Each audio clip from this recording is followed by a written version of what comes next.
बड़ी खबर है राजस्थान के टोंक से, जहां देवली उनियारा से प्रत्याशी ने एसडीएम को जड़ा थप्पड़। नरेश मीणा ने रिटर्निंग ऑफिसर को जड़ा थप्पड़। ईवीएम में अपना चुनाव चिन्ह हल्का दिखाने का आरोप लगाया है। नरेश मीणा को गिरफ्तार करने की तैयारी की जा रही है। आपको बताते चले कि नरेश मीणा ने वहीं इस पर कहा कि पुलिस ने मुझे घेर रखा है। नरेश मीणा की अपने समर्थकों से मतदान की अपील ठोक दो बोलकर ज्यादा मतदान की अपील की गई।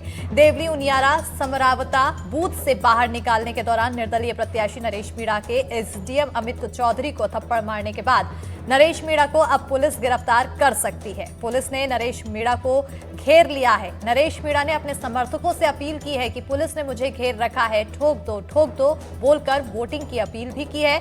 सूत्रों के मुताबिक नरेश मीणा को गिरफ्तार करने की तैयारी चल रही है। नरेश मीणा ने एसडीएम को थप्पड़ मारा और गाली गलौज भी की। उनके ऊपर आचार संहिता उल्लंघन और राजकार्य में बाधा, मारपीट सहित कई धाराओं में मामला बन रहा है।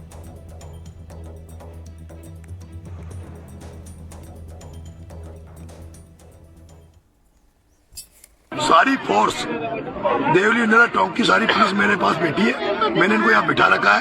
आप फ्री हैंड हो, आपको 100% मतदान करना है। अब आपको कैसे करना आप जानो, मुझे आपसे 100% मतदान चाहिए।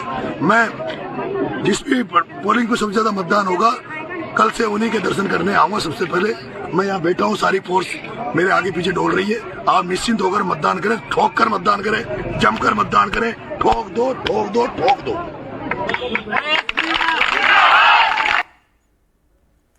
खबरों में आगे बढ़ेंगे। केंद्रीय मंत्री डॉक्टर मनसुख मांडविया छत्तीसगढ़ के जशपुर पहुंचे और बिरसा मुंडा की जयंती पर आयोजित आदिवासी गौरव यात्रा में केंद्रीय मंत्री ने मुख्यमंत्री विष्णुदेव साई के साथ 7 किलोमीटर की पदयात्रा की। फिर संवाददाता नीलेश त्रिपाठी ने केंद्रीय मंत्री मांडविया से बातचीत की है। क्या कुछ बातचीत सुनते हैं। हमारे साथ हैं मनसुख मांडविया जी, केंद्रीय मंत्री हैं और जशपुर में पद यात्रा में शामिल हुए। 7 किलोमीटर की पद यात्रा कर रहे हैं सर, थकावट बिल्कुल नहीं है चेहरे पे।